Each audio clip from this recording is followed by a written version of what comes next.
welcome to Missed Checkpoints, the video game book club podcast. Today, we are finishing our discussion on Advance Wars.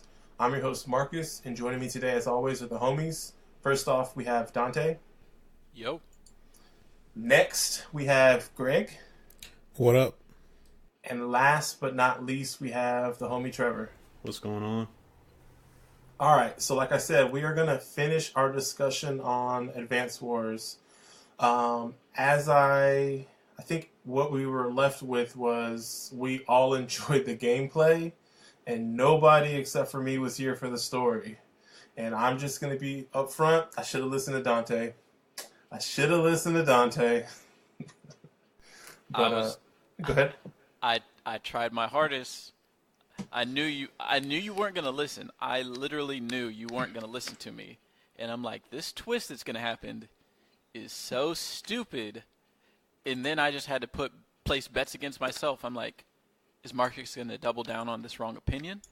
Or is he actually going to see the light? And it sounds like he saw the light. Time to double down now. All right, yeah. So I will pick up where we left off.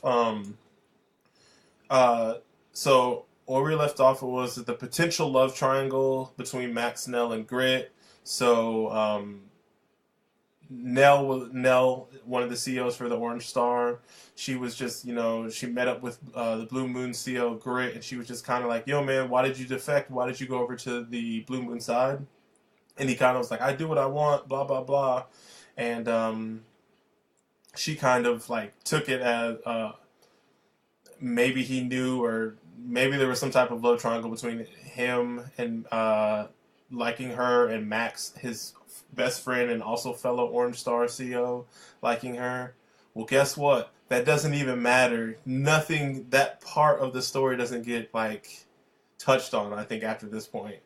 But I think this is mission 8. You get introduced to Sammy, and she's the third and final Orange Star CEO.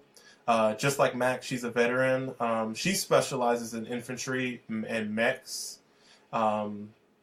But her other units she's weaker in the other areas. And then one of her benefits, and this is where I learned there's a difference between the CEO ability and the CEO power. So I was using the two terms interchangeably in the last show, but the CEO ability is the character's ability that they can just use whenever, or I'm sorry, like the bonus or the benefit of choosing this character. So when I say that her infantry units and mech units, those do more damage on a normal turn than any of the other characters' mechs and infantry units. Her CO power is like a bar that builds up over the course of a battle, and she can kind of use it. It wastes the whole bar, and for that turn, she has this heightened ability. And so her heightened ability is that her infantry and her mech units have a additional firepower and then a larger range of motion. And then just like everybody else, she gets the 10% bonus stats on defense as well. And the other thing of note about this character, she has the shortest charge meter in the game. So while she basically is like, I think I speak for all of us, like, how did you guys feel about the infantry units? They were kind of shitty, right? They didn't really use them for anything because they were so weak. We're talking about pretty ground much troops, right? Yeah, the ground troops. Yeah, like, aside from capturing bases, they're literally the, oh my god, what's pawns? Yeah. Pawns. Yeah. And so she basically strengthened the weakest class of characters. So I think a way to offset that, they gave her the shortest charge meter so she could use her power more often. So is it like a meaningful bonus? Like, because generally, like, they weren't doing that much damage to most units, but I didn't know if it was like that good. So when I unlocked her, I tried to use her, and so like one of her ability, I didn't touch on this either. One of her abilities, bonuses, is that her capture, it added 50% stats or whatever. So when you had 10 base level units, when you captured, it would take off 10, right? With her units, it would take off 15 from the capture. So It still kind of sucks because it still takes 2 turns. exactly, anyway, right? it still kind of sucks. But her bonus when you use her power, I think normally infantry can move 3 spaces. I think with her, they can move 5. That's the max So they they can can move. die. They can like move a little bit faster to go to their deaths. Exactly. But the other plus side is they all the terrain counts as 1 movement space. So like the mountains usually for the infantry, they're one of the few units that can move through the mountains, but it counts as 2 moves every mountain you move. So they could, if you were like, instead of wasting 3 turns moving an infantry through this mountain, if you had that power up on, you could, scale across the entire row of mountains in a single turn. Which there's that benefit too if you're racing a unit to a capture point or something like that. There's actually a couple places where that would be really useful, like any of the maps where you don't have like air-based units. That would be kind of OP, I feel like. Yeah. But I guess just because like tanks literally can't do a thing if you cross a mountain. yeah, they can't follow you. I guess if you're trying to play a strategy of like just trying to capture the base, like maybe that's useful. But I don't know. Even then, that the added like range doesn't seem like it's like that great as far as covering distance, though. And because it's the weakest units too, it's just kind of like I can, by default, like you can move 5 spaces. I think even with the heaviest tank or the medium tank, sorry, and you do way more damage. It's just Yeah. so it's kind of like just like not worthless, but it's like very very specific cases where it is worthwhile. But yeah, so there's that new character Sammy. So the Orange Star's intention was just to defeat the Blue Moon, but Sammy provides intel that the Blue Moon forces are retreating towards Yellow Comet territory. So you follow them and run into the Green Earth CO Eagle again, who's the ace pilot. He's the pilot, the mysterious pilot you ran into that we discussed in the first part. And he basically kind of reveals that they have their own territory, but they're essentially like an independent battalion, which kind of explains why you find them in the Blue Moon border. And you end up fighting him, and I don't even think, like, it's the mission is called Sammy's Debut, but I don't even think you have to use Sammy. You can choose whoever you want, and it's another one of those fog of war battles, but it's pretty straightforward. Like, it's a pretty simple fight, and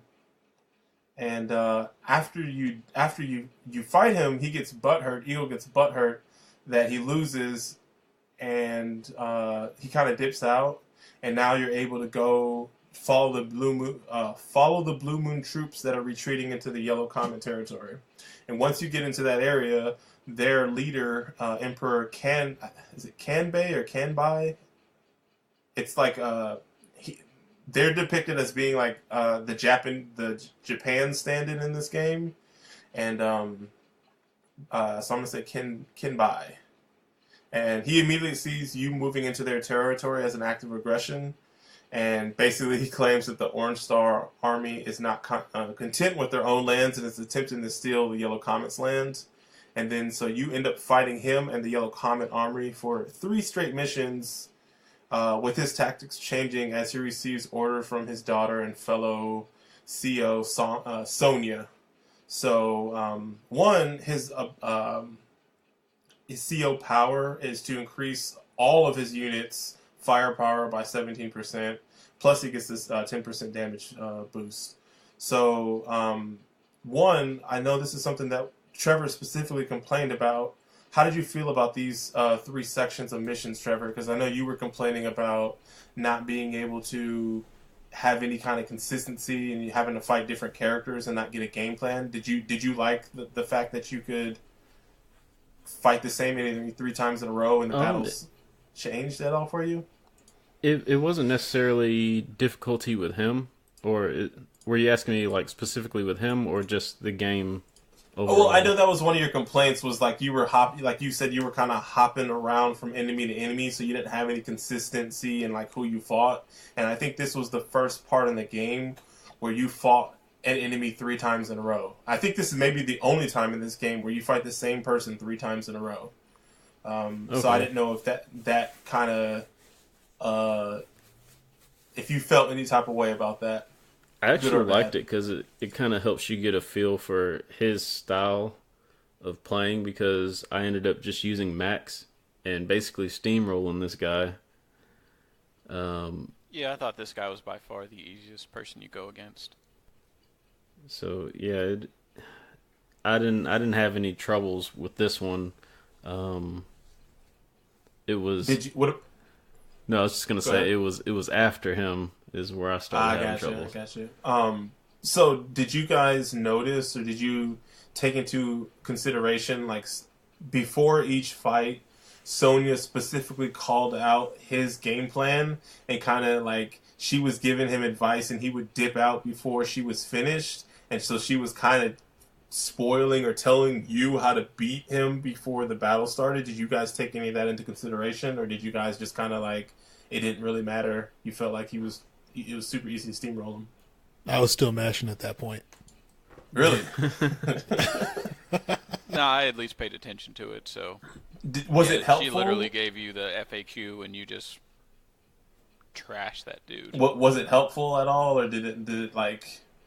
Oh yeah, it was literally like down to the like, hey, you need to get these type of units, move them exactly like in this direction, and he's gonna be screwed. Yeah. So, man, I feel like bad because like for me, I think I lost on every single one of these at least once. Despite reading that and knowing what I had to do, I think I wasn't like away. I don't know. Like I don't know what was going on. Like I had issues. I think I lost it on every single one of these. And one of the things, the missions are, you're lacking in firepower in all 3 of these missions. So like you're severely outgunned in all these. So mission 9, your crew is holed up behind mountains, and you're like severely outgunned. There's like 2 choke points, these bridges. So he has like his ranged enemies or ranged units up front, and then he has all his firepower behind it. And I just tried to just go in like I normally do, and I got steamrolled. And like I was like, man, what's going on? And then it wasn't until like I switched up my style and decided to play a more defensive approach that I started seeing success. So like this section for me was pretty crucial in teaching me how to like play this game a different way. And like even though like you guys said it was spelled out for you and kind of easy, like I needed this part in order to help me get better at this game. Did you, and like none of you guys had any issues with this, or is it just me? Yeah, I didn't really have any big issues here. Dang. I suck. I think it was on that specific mission where I started to learn to use the map more. Because before I was only paying attention to the enemy's units. But then with this mission 9, the one you said with 2 bridges, those are the ones that are kind of running perpendicular to each other. Well, there's 2. So the mission 9, they're running parallel, and then mission 10, they're running perpendicular. Okay, maybe I'm thinking about mission 10 then. But yeah, that was where I really started using the map more and trying to find strategic points in order to stop enemy units from moving from one side and then pushing through on the other side with my units. Yeah, I think that was 10. So like mission 10, which is considered one of the hardest missions in the game, it kind of continues the trend of you being holed up and lacking firepower. And this one, you're even more outgunned, but this time you have like the bases that allow you to build ground units. So you have that going for you. And you kind of basically have to guard these 2 choke points with the enemy forces are trying to spill in from that. So kind of like what Trevor said, this one kind of forced me. One of the things that I did learn in this mission was like making sure that I it's almost like a resource management almost, because you're only getting so much points from so much currency from your capture bases, your headquarters, on a given turn. So it costs resources in order to build more units.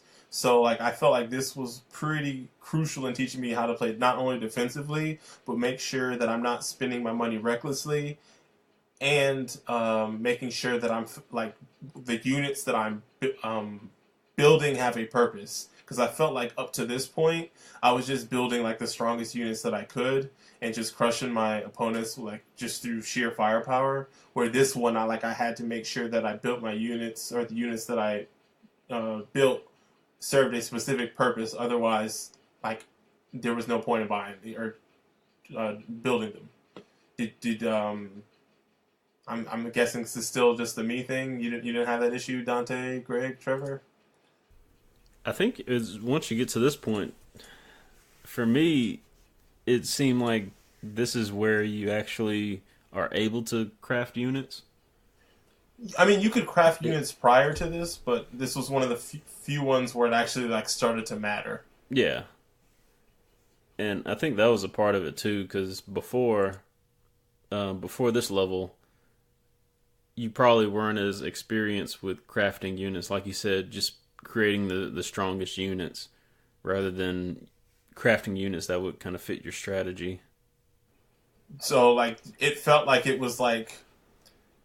it wasn't a tutorial, but it felt like you were like... It was teaching you a skill, like, without being explicit about it, at least for me. Did you feel that way? What's the specific mission name? Sorry. The mission is called Mighty Kinbai. Mighty Kinbai. And so that's the one that has the two bridges that are running perpendicular. You have the three bases on your side of the map. And basically they're just trying to route you. They're trying to either destroy our units or take over your headquarters. I did end up doing this one a couple times. And because I feel like you have to have a good strat with the tanks at the very beginning. Otherwise, you kind of get overrun. Mm-hmm. So, yeah, there's definitely there's an element of, okay, I need to figure out where I need to place my pieces so the other pieces can advance. And also, how can I maximize these, the launchers or whatever they're called? The artillery units? Yeah. Yeah. Those were kind of the MVP of this map. Yeah, like the issue that I always had was like, if you got too aggro with like the strong units, the most costly ones, the moment you lose them, I mean, you pretty much got to stall for like 3-4 turns in order to rebuy it, you know?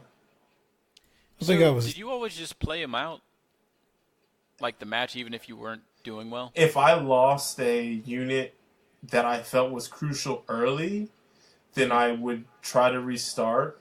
But usually I played it out. So I would just stall. So like, I had a couple of games that went 14, 15 turns. At least gotcha. 14, 15. Normally I'd like lose a crucial piece within like turn day 2 or day 3. And if that happened, I'm like, I can do better. So I'd pretty much like all of these maps, I think I restarted like 2 or 3 times. All these I restarted when it was like turn 12, and I was like, okay, there's no coming back from this. So I usually was a little bit more invested, and like, but it was fine. It was cool because it taught me resource management and just making sure that I was building with a purpose. And like that's why I was asking, like, do you guys feel that this was a mid-game tutorial almost? Because like Sonya was basically Nell. She told you how to defeat this guy, and it was on you to figure out how to do it and learn how to do it. So what I'm saying is this a sly way for them to introduce a advanced tactics on something that they introduced in the tutorial? Because that's kind of how I see it as being. It's weird. I can see that. It's weird that you start having to use advanced tactics, but the enemies don't get any smarter. Like, your opponent themselves don't get smarter, but it's like either fog of war or the way the map is laid out that makes you have to use strategy. I get what he's saying as well. There's a base level on the enemy AI, and it doesn't really improve throughout the game. The way they tip the scales in the AI's favor, it seems like, is in the early goings of this game. You have superior firepower or just more troops, and then that scale starts tipping in their favor. So specifically in this section, these three missions, the yellow comet has way more firepower than you do. So it's almost like you're on the opposite end of how it was in the beginning. And I don't know. I thought it was a neat way. It was kind of like they kind of answered some of our criticisms that we had on the last episode. That's how I felt, anyways. Where it was like, well, here Trevor was complaining that there's not any consistency in having to fight the same character multiple times. Okay, they did that. Here's Dante kind of saying like, man, if I had to play a tutorial in the middle of this game, I'd quit playing. And then I'm like, this is basically a tutorial, dog. That's kind of how I felt. So it was interesting that it was kind of like we had these criticisms, and it looked like if we had maybe stuck around for a couple more missions, then maybe we would have felt a different way about certain things, I get there's a little bit more to it than a tutorial, just because these are, at least this fight is losable. Yeah, there's definitely more agency, and you can actually like screw up and have to restart. Yeah, you're learning new stuff, but it's still a like campaign mission. Gotcha. Yeah. And then the third and final Kenbei mission is another one. It's a capture point one. So this mission was actually pretty interesting as well. So this mission, you had to be the first team to capture 15 bases, and this is the first mission that has airports in it. So I remember the last episode, me and Trevor were like, we don't know how to heal flying vehicles, aerial units, and the way to heal them is to have them hover at a... Wait, I got a question. What's up? What's an airport? Well, let me tell you. An airport is where you buy airplanes, and where they fill up on fuel and get life back. The more you know. It's the first mission that has airports, and you need them because the bases are spread out across islands.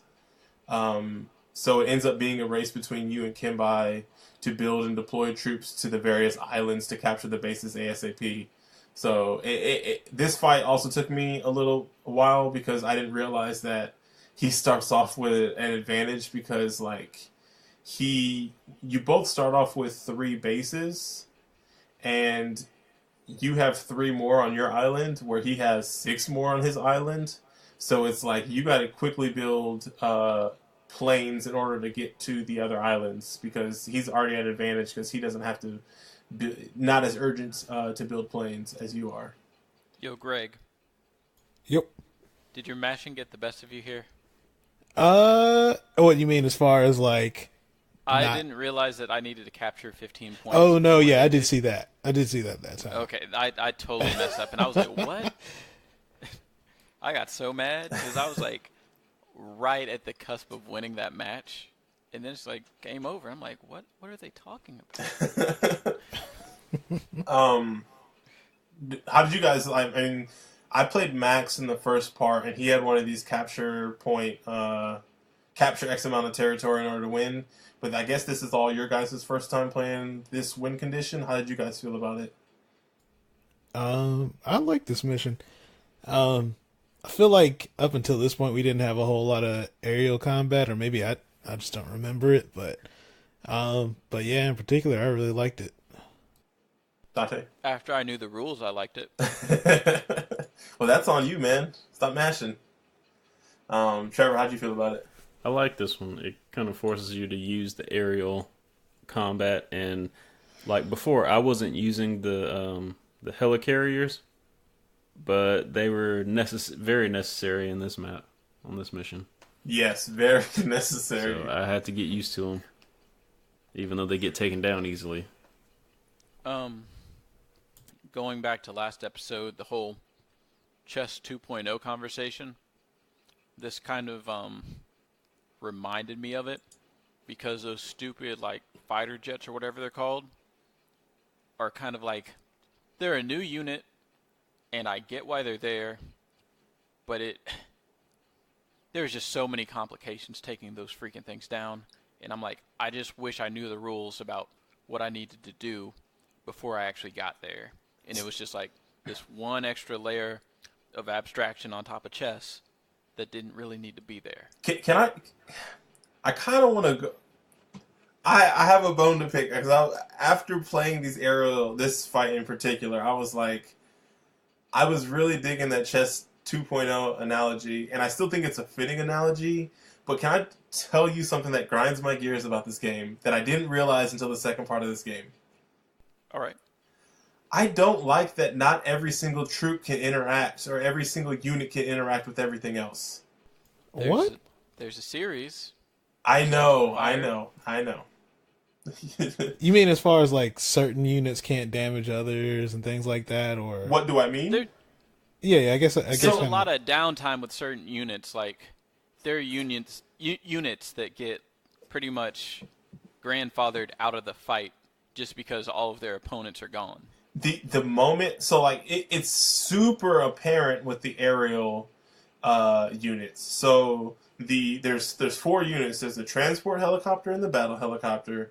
Then there's the fighter plane and the bomber. The only thing that can attack the bomber, as far as aerial units, is the fighter plane. The bomber can't hit any other aerial vehicles.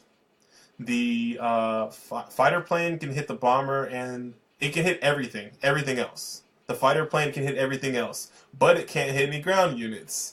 So the moment you take out a bomber with a fighter plane, it's worthless. Unless there's some other vehicles or aerial units. The battle helicopter can attack the bomber, and it can attack the fighter planes. It can attack ground units, and it can attack the transport helicopter. And the transport helicopter can't attack anything. So, like, it seems like the moment you put one of the things in the sky, you immediately have to save all your resources in order to build a second thing in order to actually be able to protect that thing. And it was so frustrating because they're so the bomber and the fighter jets are so expensive.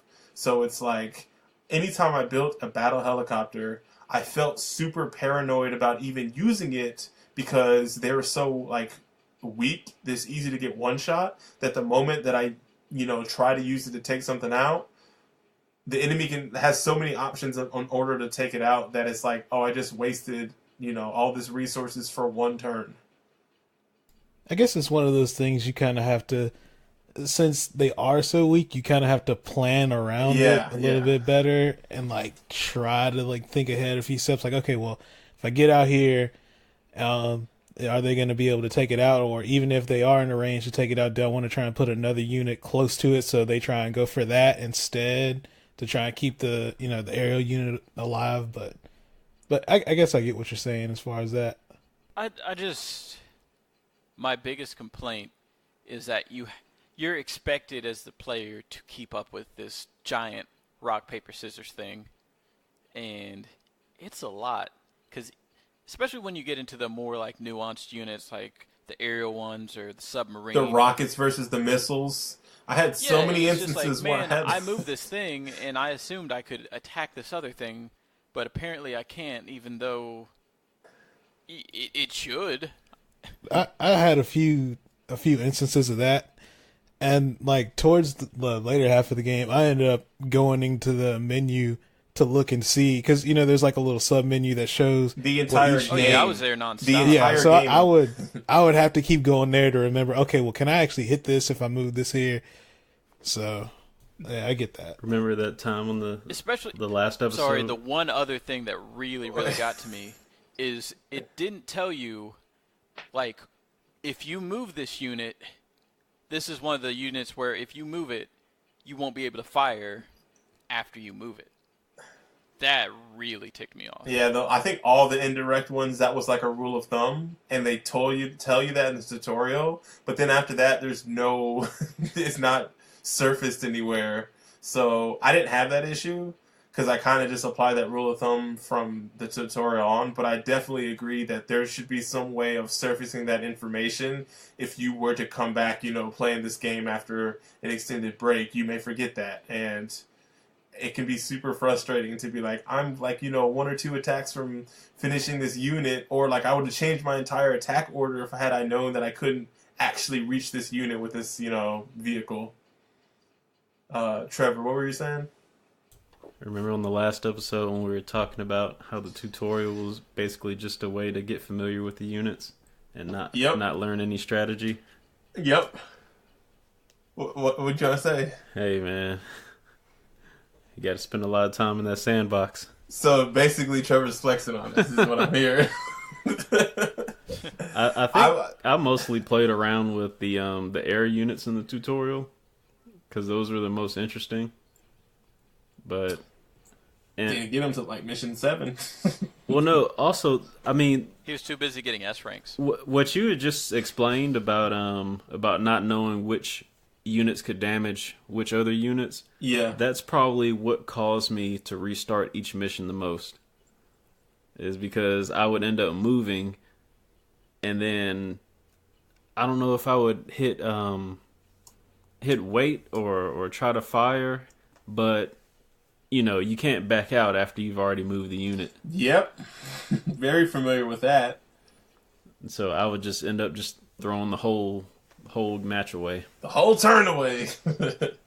Yeah, like, I don't know, like, I kind of agree with Dante, what he had said last episode, where it was just like, if there was some way of seeing what could attack what, like, just in the flow of the game versus having to go into this menu, which granted, like, you're only hitting, at least for me, I was just hitting R, and then like highlight a unit, hit R, and you can see its attack power, its And granted, for the like direct attack units, if you move next to them, you could still cancel out.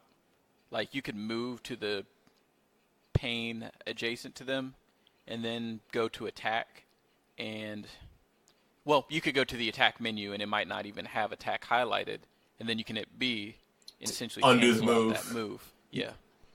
But yeah, it was super frustrating because it was just like, I would like, it's specifically, and this is maybe another thing, this is maybe from planning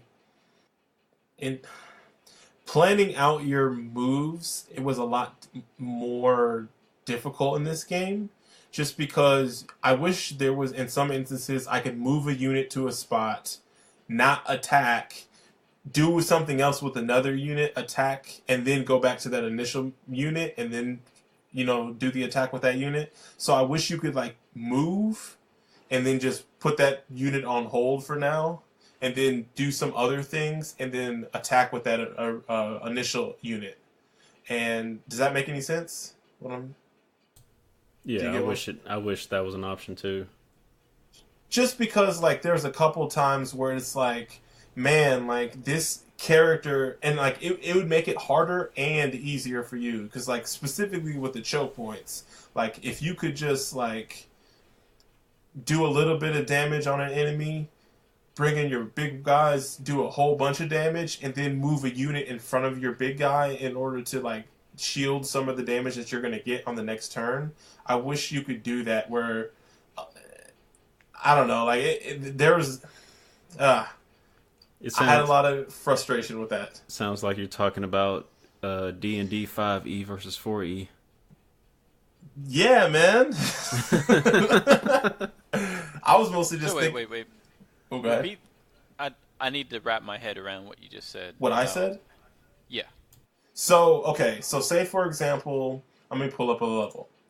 So, say, for an example, you want to capture a point. So there's a tank on a point, right? So, say I have 3 units. I have a tank, mech dudes, and something else. If I do an attack with the tank, it's not going to kill the other tank. And then I do an attack with the mortar person, it may kill it or may not, and then I can move my units on top of that point, right? Mm-hmm. There are some instances where I wish I could move a unit somewhere, then try to attack. Because there was a lot of instances where it was like, okay, I'm going to do this, and I have in my head like my how I'm going to execute what I want to do.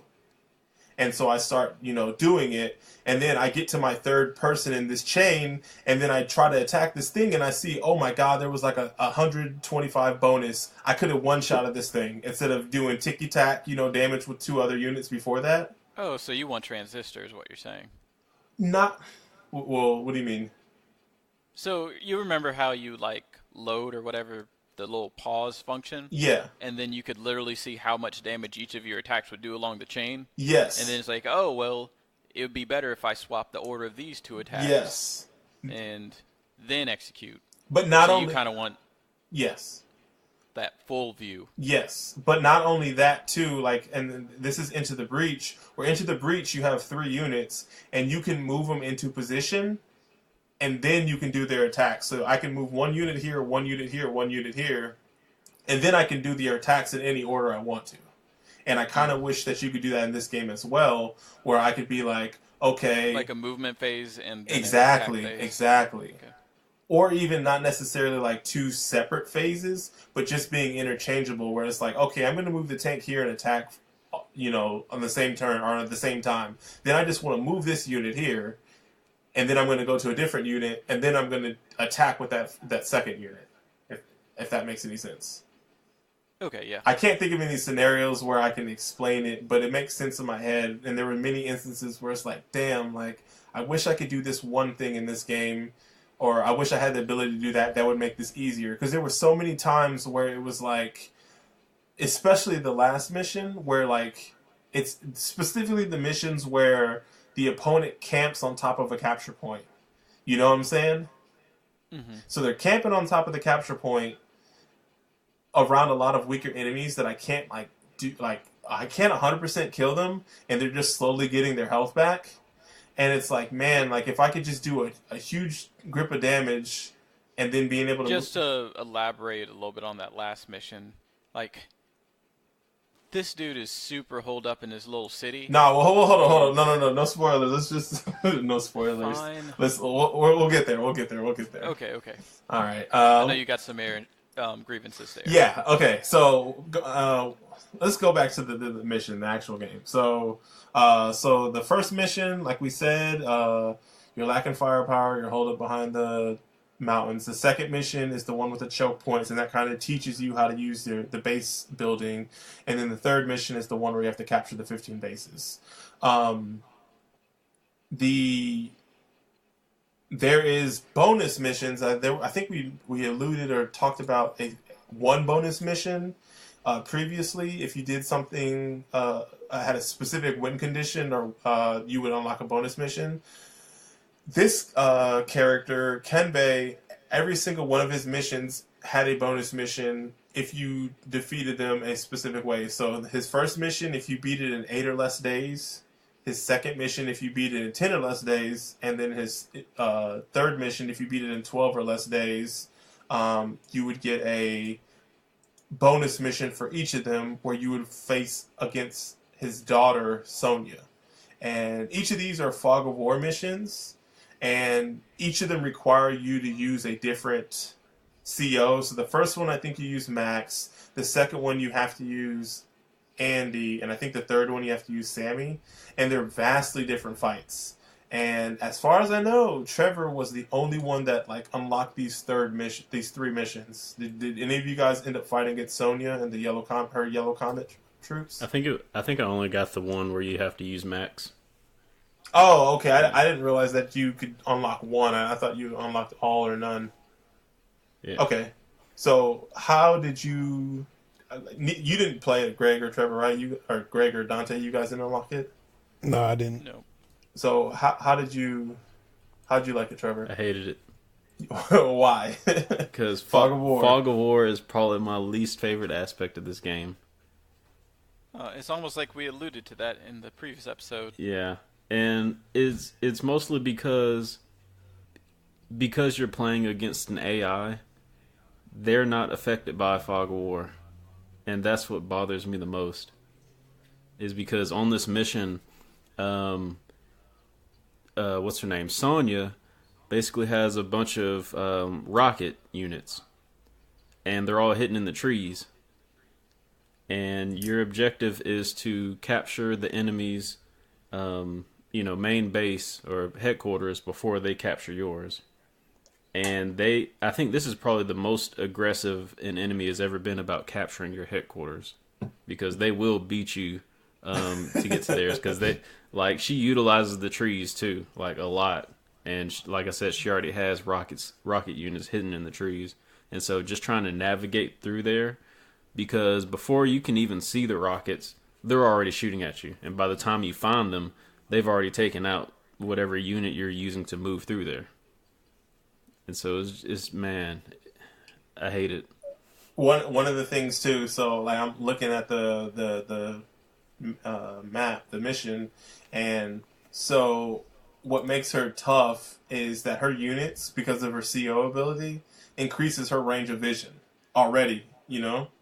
And then her CO power increases her range of her vision range even more, and shows where you're hiding in forests or wherever. So it seems like it's a super tough mission. They know what they were doing. They know what they're doing, yeah. But like, I don't like Fog of War, but the reason I don't like Fog of War is because of the traps. So like, not being able to see in the trees beside you is kind of whack. But then also, when you run into an enemy, like, I wish instead of your turn being over without being able to attack, I wish you could like attack them for like 10% like minus damage, or you know what I'm saying? So like you do 10% less damage because you were caught off guard. Oh, or something you're saying like that. when you if an enemy's hiding in the trees and you move next to the trees and it uncovers them?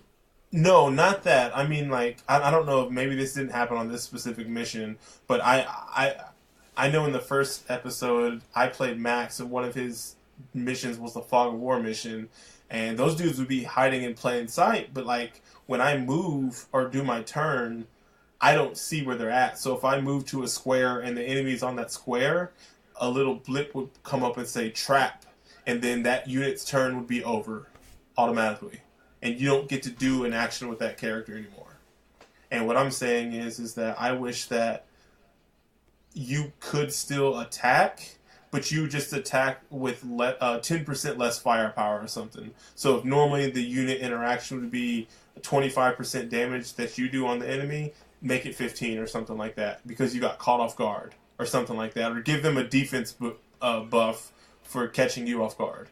But instead of doing that, you just lose that turn with that character, which was very frustrating. Even in that scenario, that would still suck, though, I guess. It would still suck, but you can at least do some damage on them, Yeah. You're rewarded for moving and finding them and, making it easier, so you're scouting ahead for the rest of your team. You shouldn't be punished for that, is what I feel. Oh, no, yeah, I totally agree. Well, I started to... I hate being the one to defend Fog of War. Well, actually, Fog of War is great! No, but once I started using the submarine, and like I got a feel for like how that field of vision works, you can use it to your advantage as well, because they're beholden to the same rules where if you're not within their vision, you can also trap them. I don't know about that. I don't feel like they move as much as you do, though. Because I feel like if you wait for them, it seemed like Sonya was hitting me from outside of her range.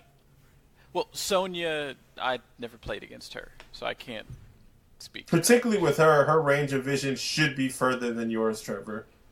Yeah. Because her... Like, I ran into that with Grit a couple times where I was like, yo, man, he has these units. Grit was OD. But it was like, how is he... He's like the Steph Curry of Advanced Wars. From like, how is downtown! he hitting these shots? Like, these are half court. This isn't even how the game's supposed to be played. Yeah. So, what was it? The issue you had also with Sonya was you couldn't forfeit. You had to like defeat her. Right, yeah, Trevor? even though they're bonus missions, you can't skip them. They're not optional. So if you end up getting one of them, you're basically stuck until you complete it. Well, better you than me. It's pretty whack. And that was your end of game, right? Yeah. He's like, I'm feeling myself. I'm about to beat this game. And Sonya's like, wait a minute.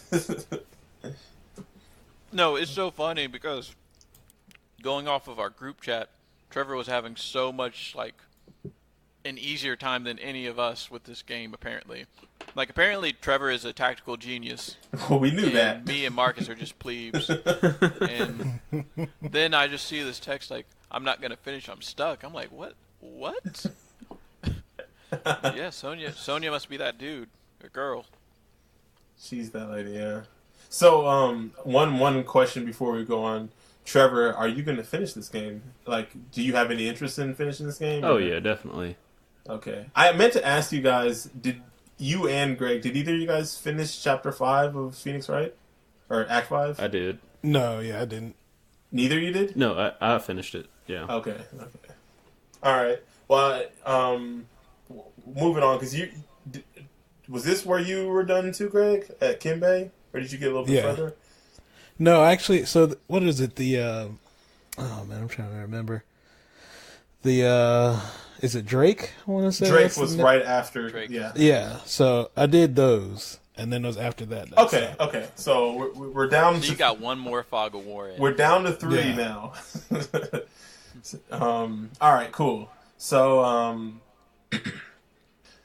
after you defeat the Yellow Comet armies, you are attacked by Drake and the Green Earth army because of the bad blood that they have with Andy. And Drake, he specializes in naval units. So his CO power. Let me pull up. So he's a former pirate that specializes in naval units, which are both stronger offensively and defensively. Where is it? I don't see where his CO ability is. What a bummer. But his CO... He does the splash. His ability, not his power. Oh. Well, his naval units are stronger. Yeah, sure. So his CO power is to cause Tsunami, which causes all enemy units to take 1 damage and lose half their fuel, which is pretty, like... He's, him and, Olaf are the only 2, as far as I know, characters with status effects or like area effects, I guess you could say. Until you get to the end where you're like, oh man, this guy's ability seems OP. Wait, man, chill. I'm just saying, man. I know you're ready to talk about it. We'll get there. Yeah. So Drake was pretty interesting. These are actually this is going to be a batch of 4 missions. And these are all branching like we had before. So they each kind of vary depending on who you take between Andy, Max, and Sammy. So the first 2 missions are against Drake. So I'm just going to lay out. Do you guys remember who you chose for these missions? I chose all Max. Andy all day. All Andy all day? Okay. So for Andy... His first mission against Drake was one of those you have to just capture 12 bases. Max's first mission against Drake was a Fog of War naval battle. And I think that... You said that's who you chose, Greg?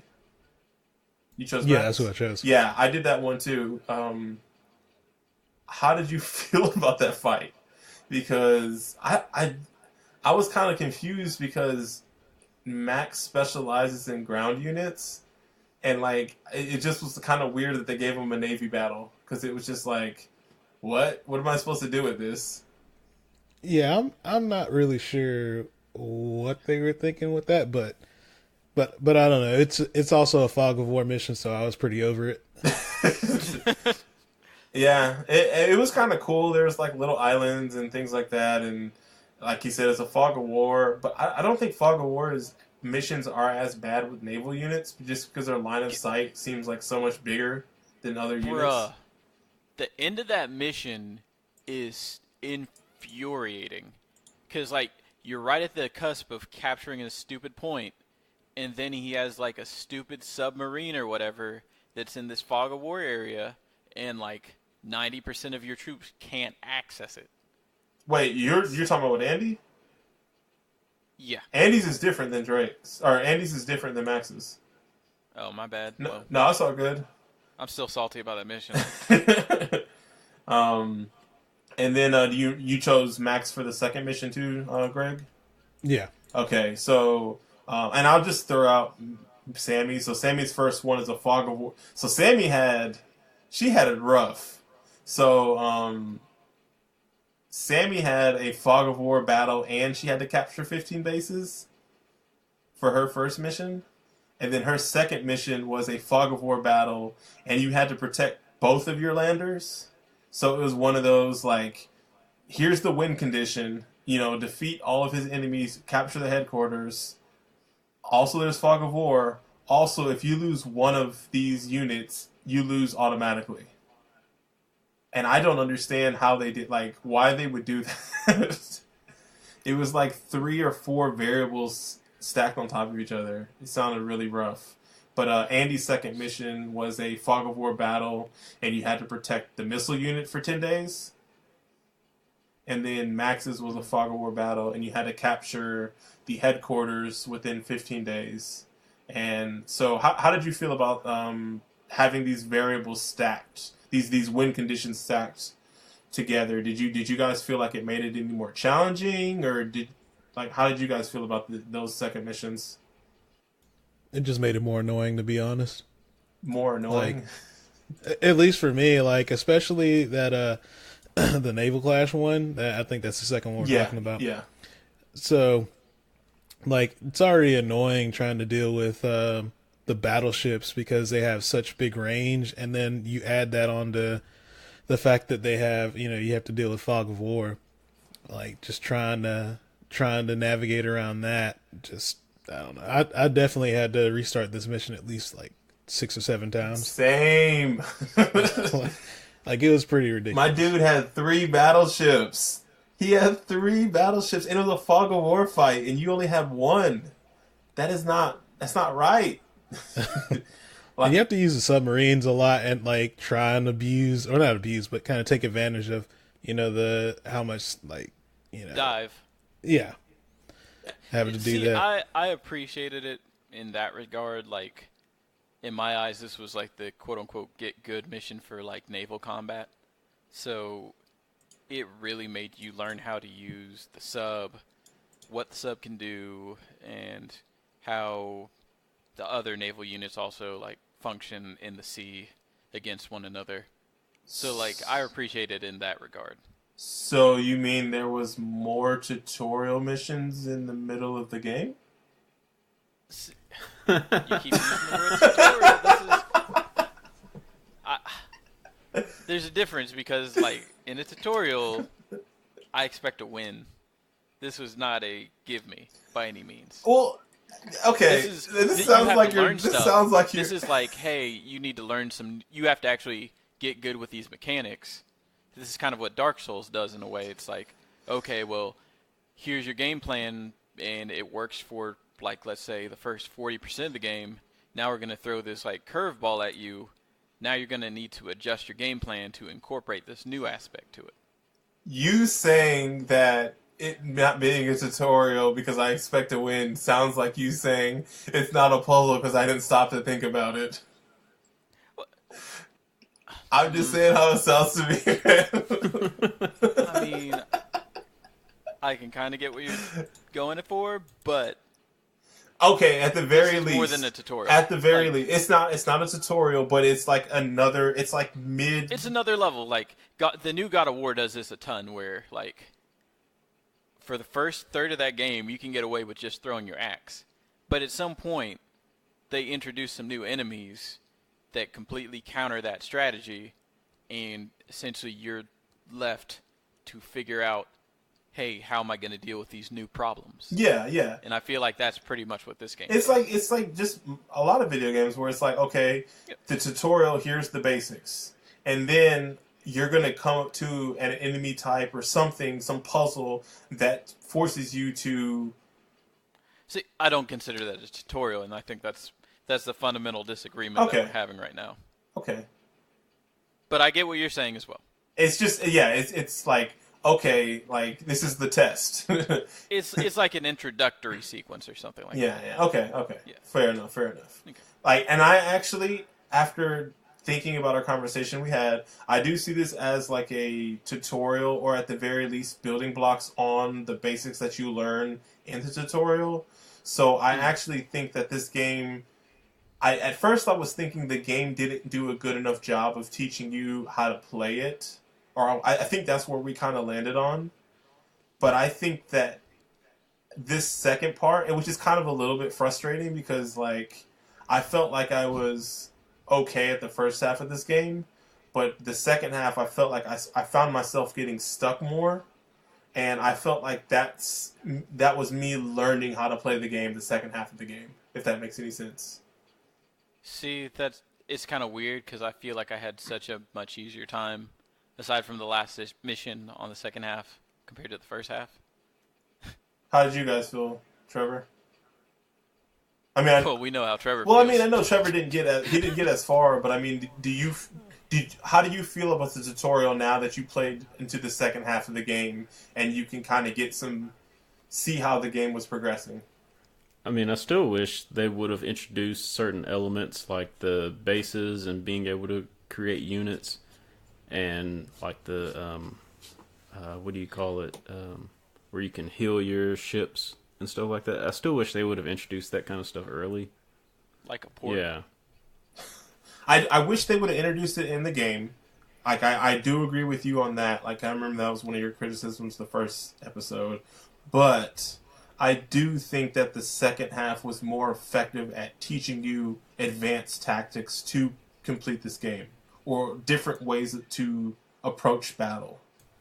So it was kind of like almost addressing that criticism too, where you were kind of like, man, I just kind of wish learned as you were playing the game or whatever, and like this is them kind of doing that. But my only complaint is I wish they would have done it earlier, sooner rather than later. Right. So like, what's the point of teaching me how to do naval combat in the tutorial if I'm not even going to run into it until like mission 13? Yeah.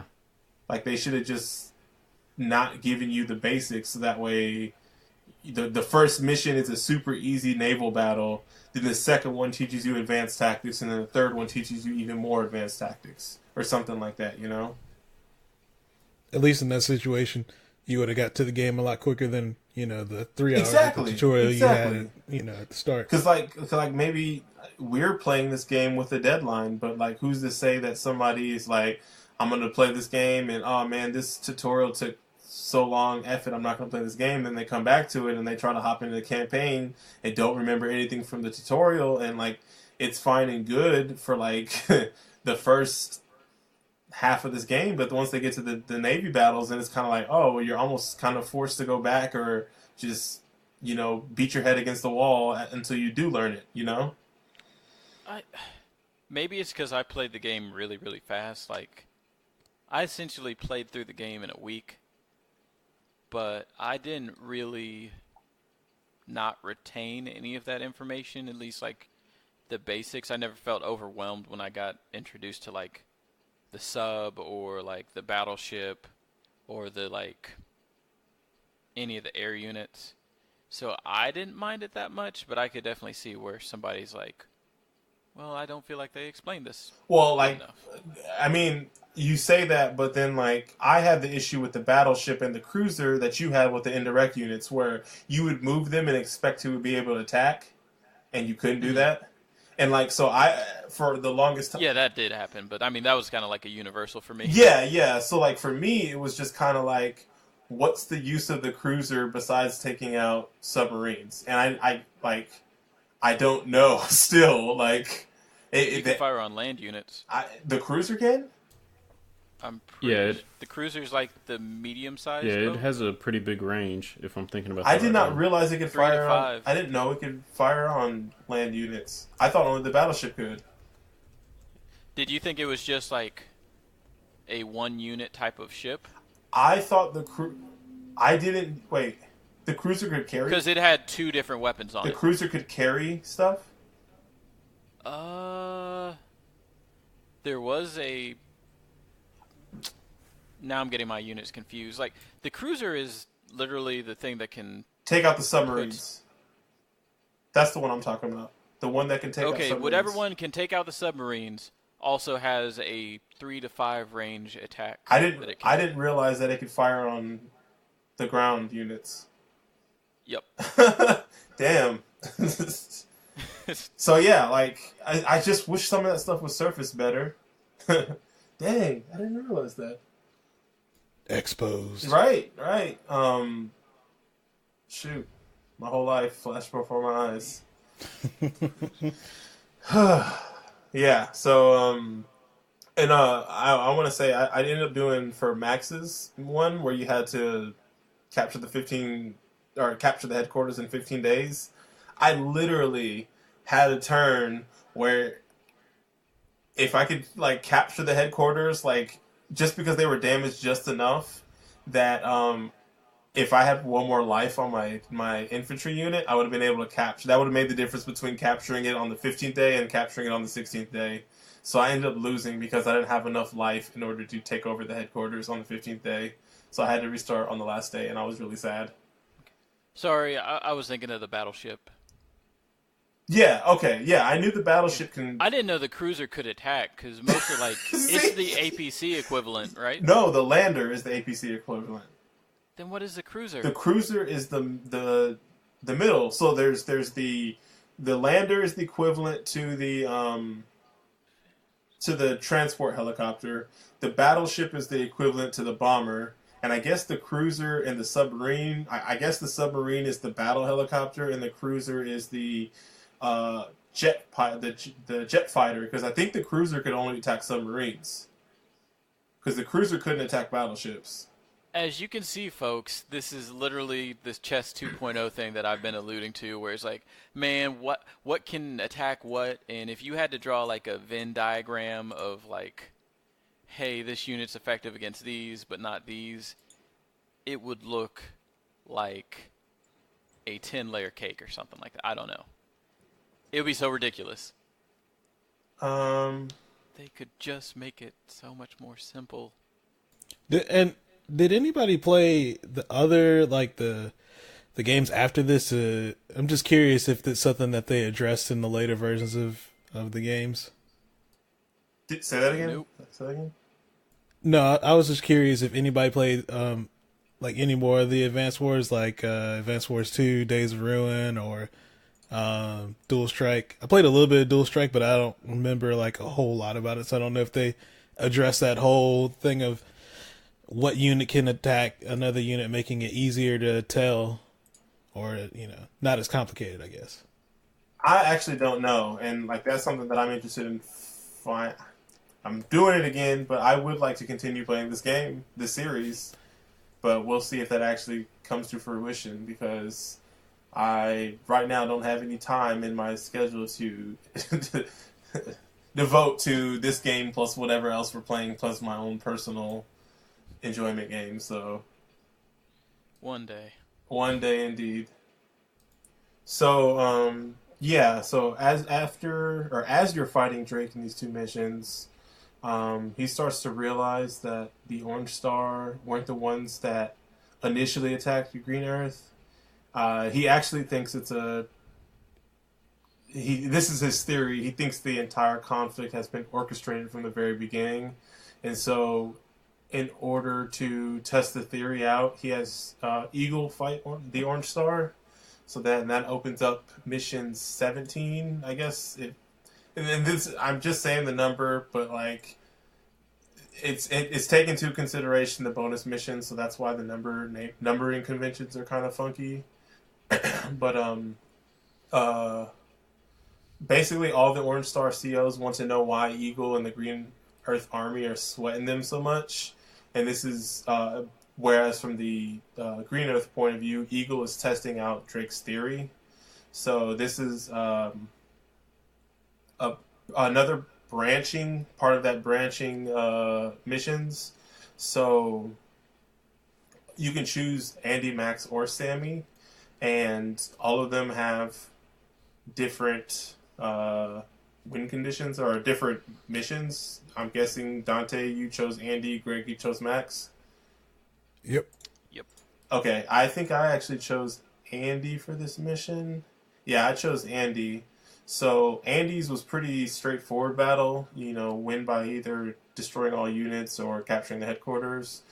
This time though, it just was a lot of mountains in this mission and like not a lot of road, and so moving around was kind of difficult. And so there's a big focus on indirect units and the aerial units. And I think Max's was straight up power versus power. So the only way you could win with him was destroying all the units. There was no capturing their headquarters option. And then for Sammy, I looked it up. Hers is the same exact mission and map as Andy, except for a Fog of War version. So they give this girl the short end of the stick again. I don't understand. But after the fight with Andy and Eagle have an exchange where Andy again claims that, Eagle again claims that Andy attacked the Green Earth Army. Andy challenges him by asking why he representing the Orange Star would go out to attack other countries, and what would they have to gain from doing that? And Eagle kind of ponders on the response because he doesn't have a good reason, and Drake kind of butts in, and he's kind of still unsure of what to do. But then actually Drake doesn't butt in. Sonya butts in, the Yellow Comet CO, and she requests his presence because she's just uncovered something he needs to see. And he's initially concerned, but Drake kind of reassures him. And Eagle kind of goes off with Sonya while Drake holds down the fort, and he fights you in the final battle with the Green Earth. So this is another branching one. I'm guessing you picked Max and you picked Drake. Greg, you picked Max. Yep. And then Dante, you chose Andy? Indeed. Okay, so Andy's is a Fog of War search and destroy battle. I chose Andy as well. And on this one, you have to, it's a naval battle, and naval/land battle. And you basically have to find and locate Drake's lander in order to win. And how did you feel about this mission, Dante? Because this is the first, I think this is the only search and destroy mission in this game. So, I'm trying to kind of remember the map. This was Wings of Victory? Battle Mystery. Battle Mystery, okay, so it's the next one. So from what I remember, man, I remember doing this in Fog of War, but I thought you said that Sammy... No, yeah, there's Fog of War for this for Andy as well. Okay. But Sammy's version is a Fog of War version of Max's? No, you when I said that was about the previous mission. Okay. I was just getting confused because I was like, yeah, this was definitely a Fog of War. And, yeah, aside from the very end of this mission, I was fine with it. But there's a point where there's just actually, this map doesn't look like the one I think it is. Maybe you're not a one character man. Maybe you. No, I'm definitely a one character dude, but you're gonna have to come back to me. All right, I'm gonna have to think about this. I played this one, and two things. One, why can't ships go underneath bridges? That infuriated me. There's hella bridges in this level, and there is no way for you as a ship to go under them. You have to go around them, which greatly increases the amount of fuel you spend. And then two, I literally killed every single unit in this, and I could not find the lander. And that was the win condition, was to destroy the lander.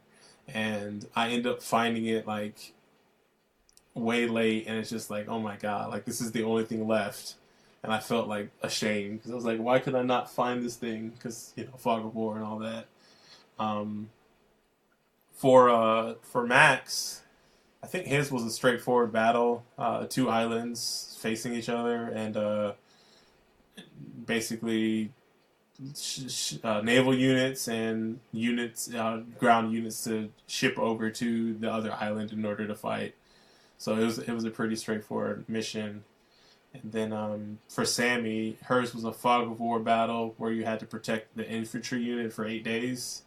So she kind of, I don't even know if that was easy or not, but it kind of seemed like it was she finally had a more chill mission compared to the others. And after this battle, where am I at? After the battle, Drake reveals that Grit and Sonya have been doing recon behind the scenes to expose the mastermind that has been putting everyone at odds. So his theory is coming into light. And when Eagle met Sonya, Sonya reveals their mystery foe is the Black Hole, which is the 5th territory in this game, the 5th country, under the command of, I'm guessing, his name is Storm, but the O is a U. So is it Sturm? Sturm? Can we also just backtrack for a quick second and talk about how weird it is that their strategy for unveiling the final villain was to pretty much kill one another to buy time or lure him out? I have no idea, man. Because at a certain point, I was just kind of like, so Drake has this theory, and instead of just straight up asking, he's going to go fight these guys and then be like... It made no sense whatsoever. And it made me so mad. That's when I kind of was like, man, Dante was right. Because I was like, not only does he have this theory that these are the bad guys after all, you fight them 2 more times. So he fights you twice. You're definitely not the bad guy, but we're going to fight you just to lure out the bad guy or something like that. They fight your units twice. Then he's like, hey, man, I have this idea. I'm going to be right back. Can you hold this down and just keep fighting that guy for me? And then Eagle fights you for Drake. Then Drake comes back and is like, yeah, I think I might be right. But just to be on the safe side, I'm going to fight them again. Like, what? They're not the real. They're not the real enemy, but just to make sure, I'm going to weaken them a little bit more, or lose. Let me expend all of my manpower and units. You're right. Yeah. So, Orange Star never had the capability to launch those offensives while simultaneously repelling Blue Moon's attack led by Olaf. So I'm not sure if this is kind of trying to tie in, just because you fight Olaf in the field training in that tutorial section. I'm not sure if it's alluding to that tutorial section when you're fighting him and learning the game, or alluding to the very first couple of missions where you're fighting Olaf. But anyways, there's a clone of Andy that the Black Hole used to stir up war amongst the 4 countries in order to confuse, weaken, and eventually conquer them. Yes, you heard him right. There's a clone. This game is about clones. Andy has a clone. Andy has a clone. If this was Metal Gear, we'd be applauding it, right? Am I right, guys? But it'd probably be a lot cooler in that game. You said what? It'd probably be a lot cooler in that game. Probably. I don't know about that, actually. Nanomachine, son. Nanomachine, son. So yeah, so now you've uncovered the real mastermind, and that brings us to the final section of the game. And so, mission 19, Andy times 2! And it is, you are locked into using Andy. And you must, and you actually, this is the first time you get to team up with an enemy, or excuse me, an AI.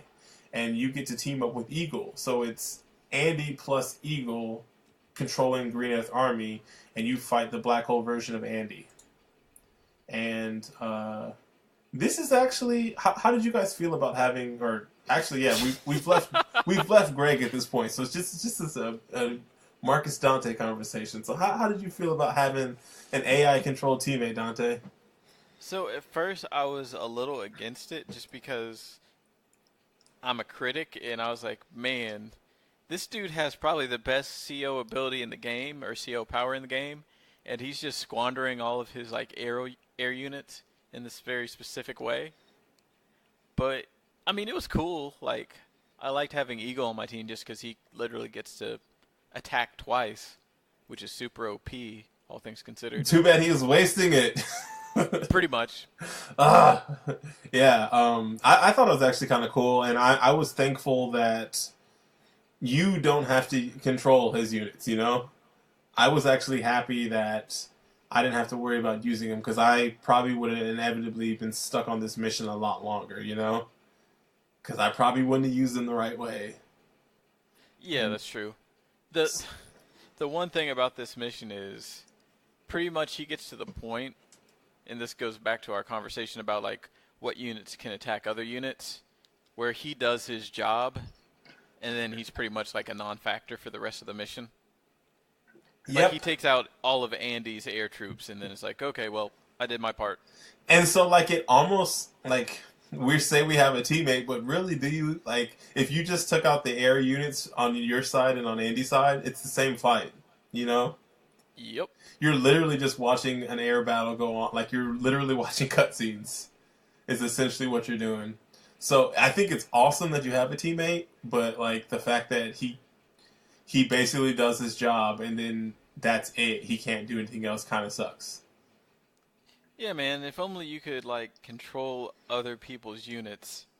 Man, if Something like only. that. But this If only.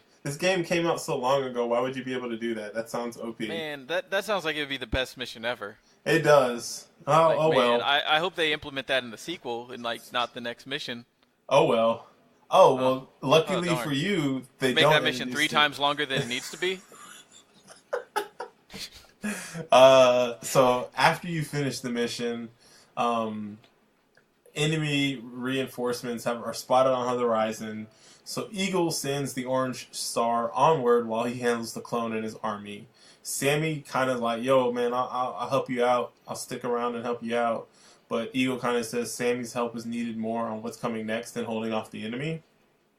So then Mission 20 is the mission where you finally face Sturm head-to-head. And this is the first Sturm mission. This is a pretty tough fight. It's there's a couple things working against you. So I think this is the biggest, the largest scale battle that utilizes ground, aerial, and naval units. I think this is let's see what you've learned. This stage also has hella terrain. You know, like there's the rivers, there's the mountains, there's the forests, the reefs, all that. And then on top of that, you get to build units. So there's like enemy or resource management involved. His units aren't affected by the terrain in the same way. So his units can like just man mode over mountains and rivers like it's nothing, where you have to struggle around them. And then he has superior firepower. So everything is working against you in this fight. Go ahead. I was just going to say, there's a very specific thing you have to do in this map, and there's like an airport in the top right corner, and you have to make sure you get that. I was going to say the port and the airport. Oh, yeah, you definitely have to get both of them, but I feel like the airport, like, you need that ASAP or he's going to mess up everything. Yeah, so this fight was kind of cool because there's actually like some, it seems like there's strategy involved, like, which is stupid to say, but it seems like there's more strategy involved in this map because of the fact that you have access to all these units, and just because of how the map is set up, because like there's multiple places on the map where you can build units. So like there's multiple fronts in this map where there's like a port and a ground base right next to each other. There's the island across from it, there's an airport. So it's kind of like, okay, you can have an offensive over here, but you also need to make sure that you're attacking them from the other way so they can't focus all their units in one direction or the other. So I thought this was like a super well thought out and dynamic fight. And I actually really, really, really enjoyed this fight. And then also, like, you don't really learn that much about Sturm because he doesn't use his CO power in this map. So, he's like some evil, like, he looks like a robot. Like, he looks like a shy, like, does he blow smoke out his mouth? His mouth is kind of like a shy guy. He looks like a stupid octopus. What a great way of saying that. It's a Mega Man boss, right? A Mega Man octopus. A stupid metal octopus. I stand corrected. All right. You got anything you want to add about that mission? I think it was the most successful. Like, if you were to like say, okay, what is the map or the mission in this game that shows you the full breadth of what this game can do, that would be the mission, right?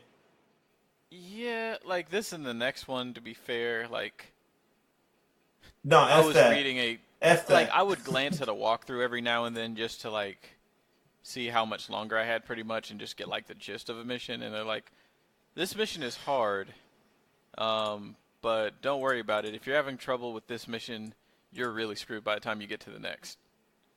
Which, for the most part, is kind of true. Yeah, I don't really have anything to add for this specific one. All right. Well, this mission is cool. If you guys were if you were to play up to this mission, you did good. You did good, kids. This last mission, the final battle. Where do we begin? So, I have no notes. I'm just gonna go off emotion, I guess. Oh, everybody, like, if you played that mission, you remember what happened. I have no notes. So this mission is set up. It's you plus 2 teammates, and based off of how your previous fights and encounters went, determines which teammates you get. So you can have you can have, I think 100% you always have an Andy. But then you get a blue moon. You get a blue moon, or guaranteed to have a blue moon troop, and then either green earth or yellow comet. So, who did you have, Dante? So for me, it was Andy, Max, and Drake. Oh, really? You had Max? Yep. Dang, yours sounds so much better than mine. So I had Andy, Grit, and Sammy. Huh. So worthless. Oh my god. But yeah, you could literally have any character that you run up to at this point besides Sonya, and Sturm. You could have any of the other characters: Olaf, Grit, Max, Drake, Kenbai, or Eagle. So the one thing I will say about this level, just going off the front, there's no naval combat. It's all aerial and ground units, which kind of sucks. But another plus for this level is there is no fog of war. So let's talk about the minuses. Let's talk about the negatives. Could you imagine this mission with fog of war? I would. Sounds easy then. Bruh, my man Sturm has. So here's one of my issues. We gotta set up the entire, like, before the mic drop that he does on you. Okay, so there's basically there's a river separating your land from Sturm's land, right? There's 5 bridges to get across to get to his land. Each of your army, like, so your main army's in the middle, then you have an army on the left and the right side of the map. Everybody, one, you don't share resources, and your troops don't necessarily, like, you can't join or group up your troops.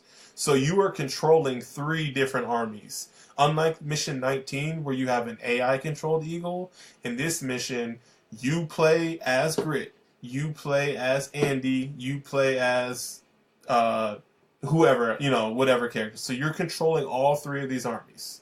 So there's that. The benefit on 3 separate turns, mind you. On 3, like there's an back Andy to back turn, to back. Yes. There's a CO1 turn, and then there's a CO2 turn. Yes. Sturm's turn. So that sounds cool, but then it's just like it ends up being very confusing, because like it's like, oh, I was doing this action on this thing, and like I sometimes confuse which army I was controlling on a turn. And then, but the main negative is that you guys are racing against Sturm to basically capture these headquarters, these bases, in order to build money. And the money isn't shared amongst the different. I want to contest that a little bit.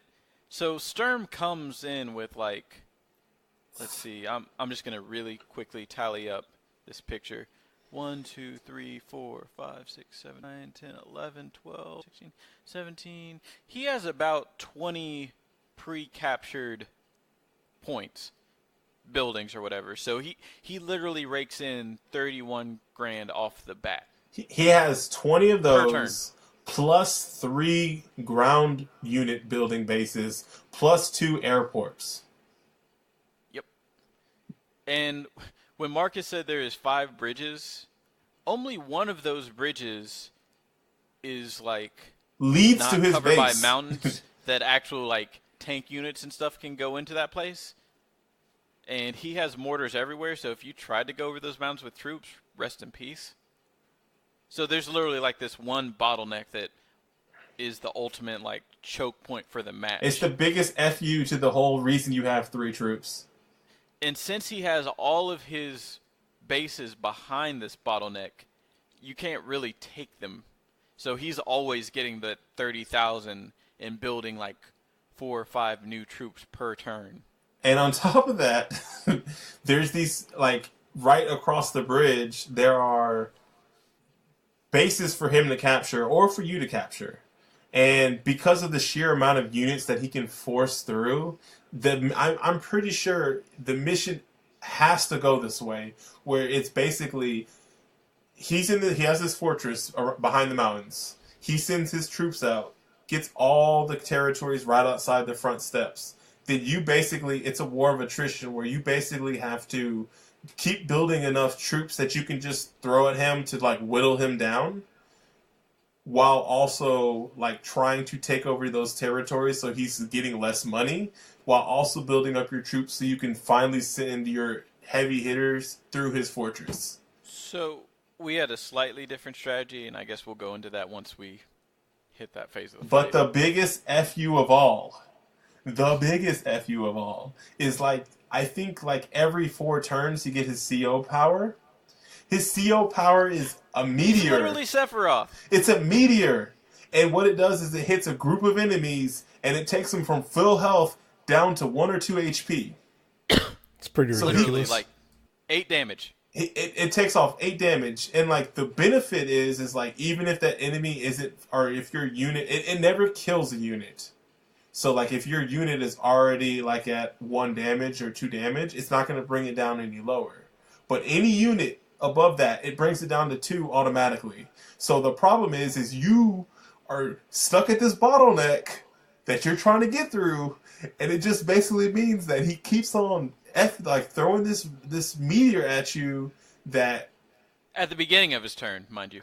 that immediately just destroys everybody at the bottleneck. It brings their life down, and he just picks them off. And then you basically have to spend the next 5 or 6 turns, or 4 or 5 turns, rebuilding units to get back to that point. See, I had a very different experience than you did with this map. But we'll get into that later. Like, the initial part of the mission, how did you handle it? I captured... Like, without question, you have to capture as many, like, open bases as you can. Yeah, as fast as possible. I captured all the stuff with my COs 1 and 2 on their sides. I captured the bases behind the headquarters with my mate, with Andy. And then I was literally, it was like maybe 12 turns of me fighting with Sturm in the middle. Like, it took me forever just to get the airport right by my starting spot. Like, so that took me I kind 8 of turns. capitalized on the airport for CO2, the rightmost CO. Yeah. And I kind of used them as like my aerial person. On my left, I had Marq, so obviously I was just cranking out tanks with that dude. And with Andy, I focused on the bottom, and then I eventually got his other stuff. See, and the reason why our strategies were different is because we had different different COs. So my left was grit, so I focused on the indirect guys. So I had a bunch of rockets and mortars and artillery on the left.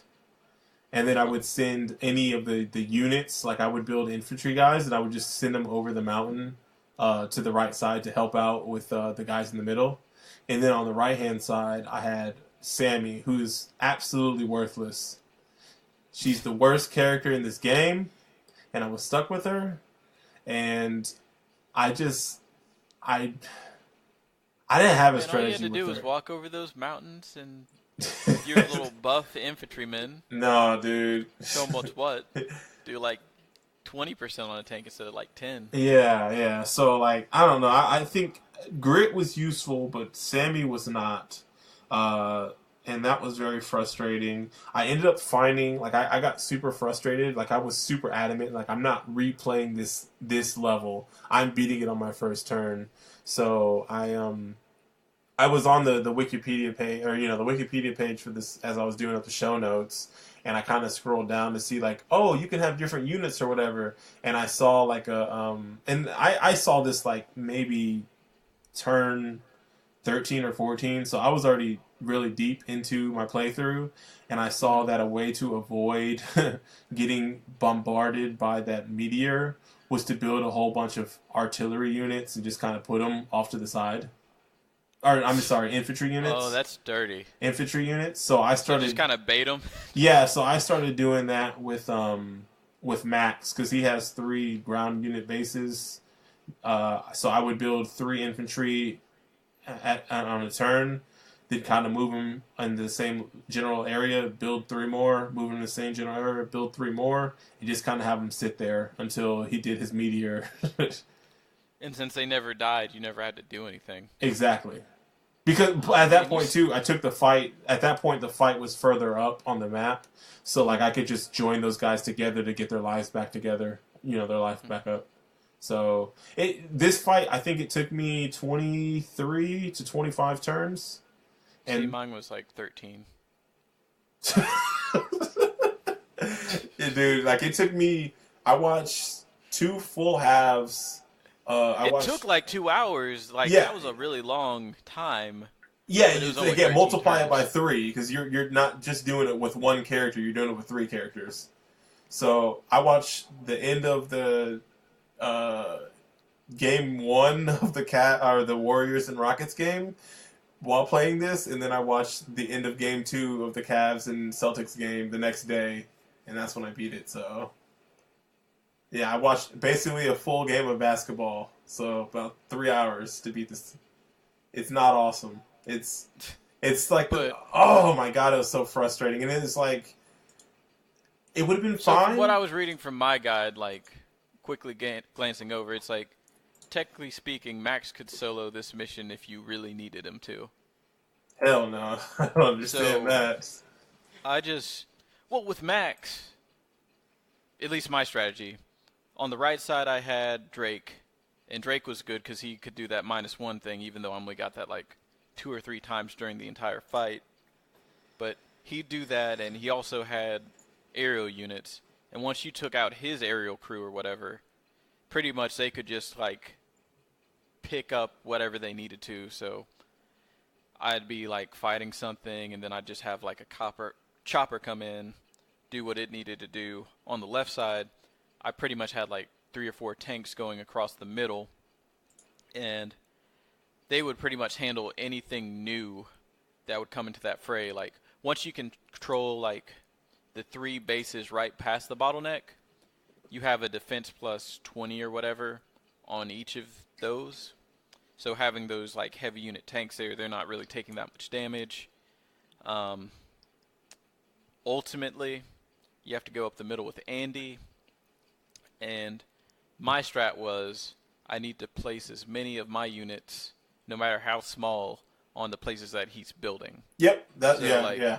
I did that I just too. covered his airport, and that's a really involved process too, because the units that he spawns on those places have like an additional defense just from the nature of them being spawned onto the airport or whatever. So you have to have like 3 units ready, and it's like, okay, these 2 units are going to take out this 1 unit, and then I'm going to have the 3rd unit walk on top of it. And pretty much I spent like 2 or 3 turns doing that, and just limiting the amount of things he could like, amount of spaces. Yeah, it he didn't could matter actually that he build was on. making all that money if he couldn't spend it. Yep. Yeah, my 'Cause only that 30,000 was really ticking me off. Yeah. Like every single freaking turn. he was literally, like you said, building 5 troops a turn, and it was very like Yeah, and it's all going back to him immediately after. Yeah, so yeah, it was So a did you very end up very taking frustrating up fight. did you end up capturing any of his spaces for real? I captured the things up to the choke point, and so like those first three that you were talking about at the Mm-hmm. mountain, I captured those, and then from there, like it was like at that point, like once I got into his fortress, it was a wrap. But it was just a struggle getting to his fortress because Yeah, he because has all those artillery things too. yeah, because Sammy's power was worthless for me. Because like you said, I could have infantry troops move Well, quicker, but they spawn so far back from. It was you just gotta like, get them APCs, man. hey, well, I don't know, like No, it would it still was, take forever. I get you. yeah, because yeah, it was a very frustrating fight. I don't think this game at its finest. I think the concept of having 3-on-1 is a cool concept, and I did like that. And overall, like, I'm glad that I finished this game. But to me, the 20th mission is the final, like, the real final boss or final mission. Honestly, if they just had it so he could use his CO ability on that mission 20, Mhm. that mission was like, I mean, it had everything because it had naval, aerial, and ground units, so it had Bro, that would have everything. been a really hard mission if he had that CO ability right then. Yeah, but you're more spread out in that map. Yeah, but I don't know. All right. Well, that do you have anything else you need to say about this? Basically, you drive you. Andy and company arrive on the scene and stop Sturm and drive him out of the land once and for all. And that's the end of the game. The story wise, there is no. It was very disappointing to see how the story wrapped up. It was very. It was like Oh we were yeah, fighting for I had nothing. such high expectations, man. They freaking let me down so Yeah, bad. so it was pretty frustrating for me too because like I still think the writing in this game is pretty enjoyable. It's funny to me or amusing to me, charming to me, but I don't think it's like the end all be all, and I kind of don't really like the payoff as far as where the story ends up. It's just kind of like, oh, really, that's it? Want want wet blanket. So Yeah. Did they even set up like a sequel or anything? What was like? I don't know if there's some type of sequel that's set up after the credits or anything. Like I doubt it. No, there's definitely no post credits thing because Yeah, I would so watch those. I don't know what the story going into the second game is. No idea. I know there's more characters introduced, and I know they like branch So off and I said that Stern was an octopus. What if the next one's a squid, and this is all a sequel or a prequel to Splatoon? I'm good. Think about it. I'm good. um. So, do we have anything else? Anything else we need to say about Advance Wars? Do you guys got any gameplay things, Trevor or Greg? I'm sorry for spoiling this game for you. I know you guys were really into it for the story, so my fault. My experience is ruined now. Thank you. Spoiling it. You mean by letting me know there's going to be more Fog of War? You could have seen that coming a mile away. Or wait, are you guys gonna finish the game? Are you planning on finishing it? I have intentions to, but we know how that goes. So Eventually. Hey man, you guys got a free week, right? Right? Free week. huh? What? Because we're recording We're this not episode taking a early. week off, are we? We're recording this episode early. I'm still lost. You're gonna have to elaborate. We might have to take that one offline. Okay, we'll take it offline. 'Cause y'all missing. It's not even a joke. Okay, Or start the next game early.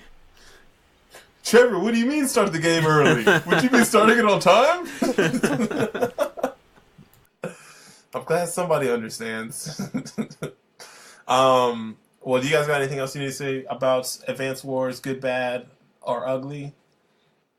Nah, overall, I enjoy my time with it. We'll see if I can finish it off. But yeah, I mean, I think I've kind of laid what my issues with the game were out there. But overall, I liked it. Would you check out the series? Continue checking out at least the advanced series, or Yeah, I've got a Advance Wars 2, and then I've got Dual Strike. So maybe I'll try and dig into those too.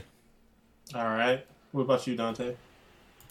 I don't really have too much to add. I might check out another Advance Wars at some point, but it's not on the top of my list as far as like things to do. But I did enjoy my time with the game overall. How do you feel now? I know you said you were a little salty by not expecting to play this game. Ultimately, are you glad you played it, or not? I mean, not more so than playing a different game, but are you okay with the fact that this was the game we played, and like, did you ultimately have a decent time with it? I guess. Yeah, like I'm not upset that it's going to be one of the games I complete during the year, Gotcha. and it was fine. Because otherwise, I probably wouldn't have played a strategy game this year. Yeah. So it's something new, something different. What about you, Trevor? Wait, what's up? One quick thing. So before Trevor answers, I just want you guys to think about this and be ready, have an answer ready after he's done. If you were a CEO, what would your power be? All right, Trevor. I'm thinking right now. But how would you? How do you think of your Advanced Wars experience, and would you check out future versions of the game? Uh, I don't know.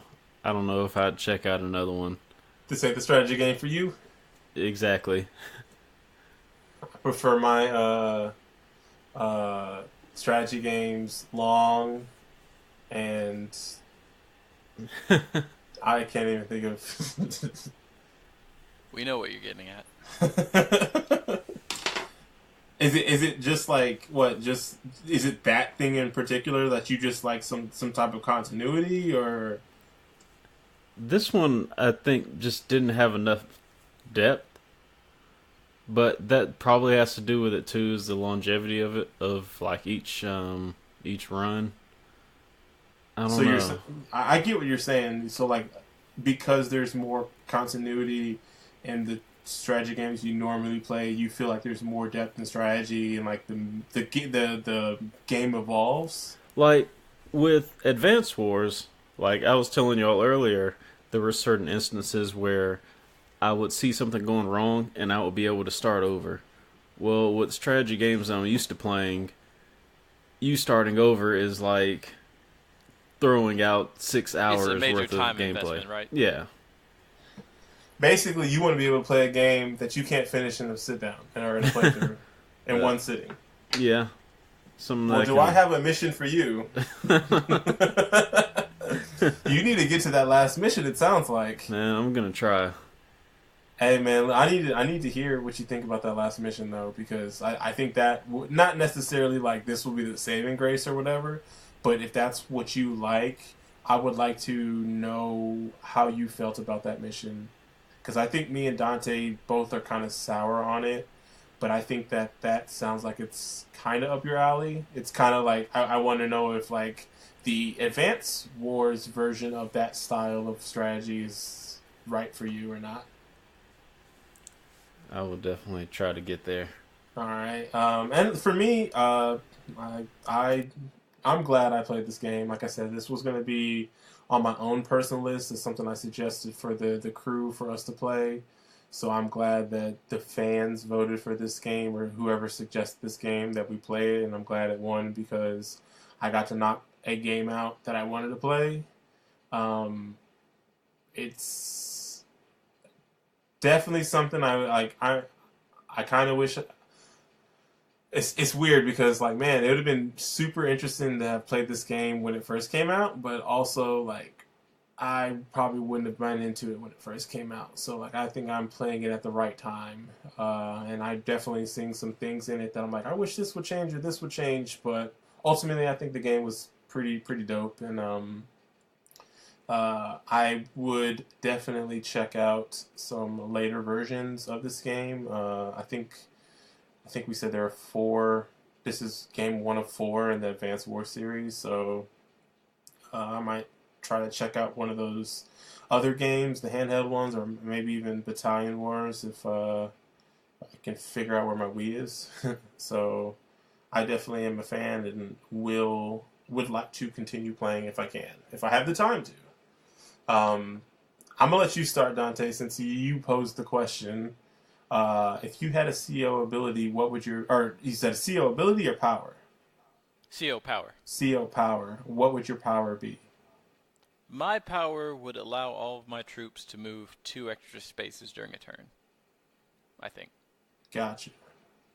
I think my power would be to I'd want to start some type of. I would want a status effect power.